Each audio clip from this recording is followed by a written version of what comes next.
This is a wainscoting of 150 square foot with ledge caps, and I'll show you this, but staining this or rock is the same thing. Okay, so what I've done here is I've made three different, here's my base color of orange that I've always used individually.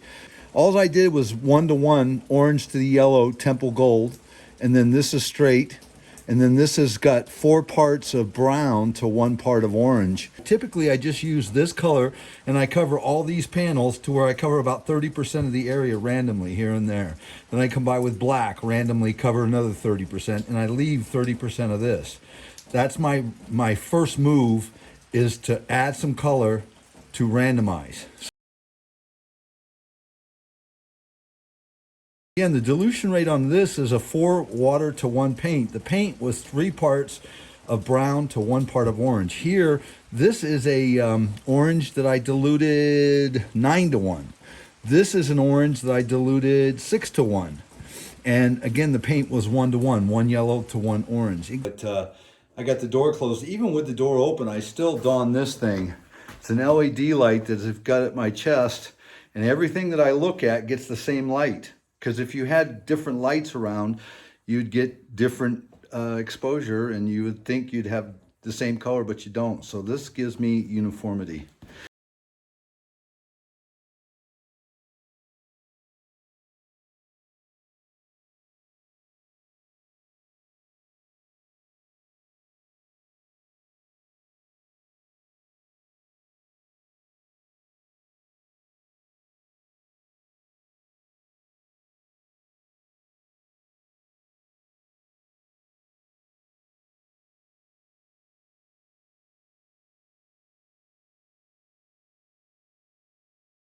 So again, nothing real crazy. You can always add more. You can't take it off. It's immediate stain. And this, I got the air down where it's almost like a bunch of speckles, but it melts together and makes a color. Oop, I'm just going to turn it up just a little bit.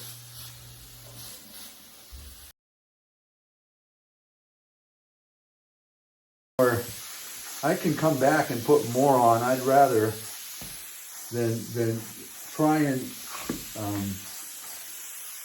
put it on real heavy. Remember, it runs. I'd rather not have runs and come back and have to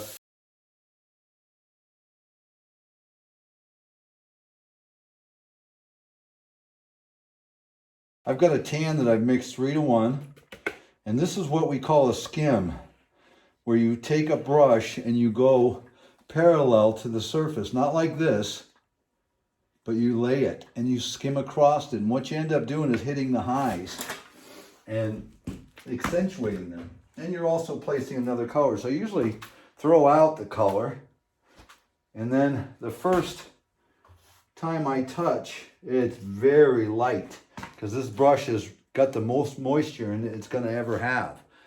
So right now, just literally, it's just barely. I mean, you got to try and get some of this off.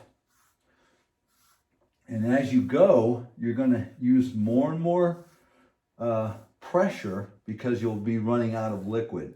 And then you reload your brush again. But you're looking for a skim. And again, you can see it kind of hitting the highs. Sometimes a 2-inch brush works better on this stone than does a 3-inch, but that's all right. It can still be done. Now this, again, you want to be uniform with this particular color. The randomization that we've done has already been completed. Now everything we do from this point on is going to be consistent or uniform across the surface.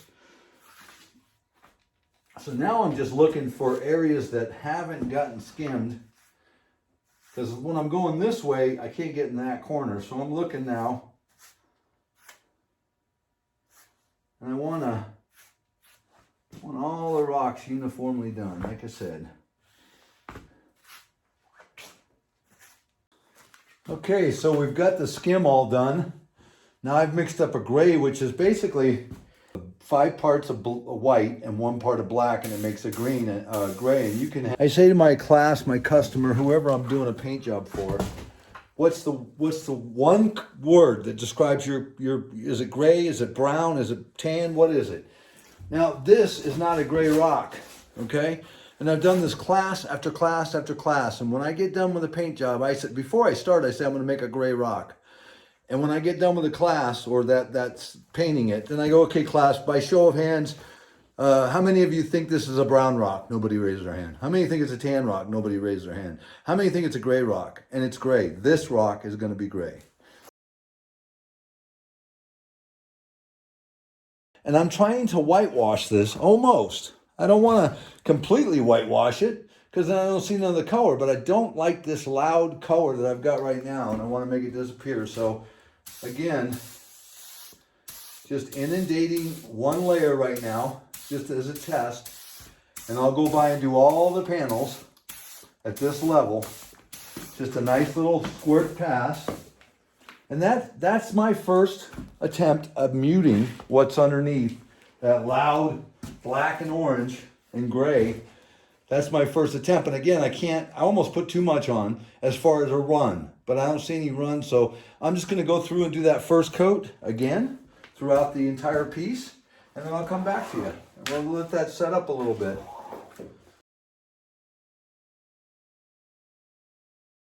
Okay, so I've let that first coat dry, and you can see it's toned down now. A little. It still needs more. But I don't want to rapidly apply it. I want that to be dry to touch. There's no glistening, it's dry. And I've got the heat on in here so that it dries a little quicker, but it's not really drying all that quick. But right now, again, another pass. You inundate this with some good speckles, not too many. You get too many in there, like I say, it runs. And if that surface was wet underneath there, more so. All right, it's damn near dry.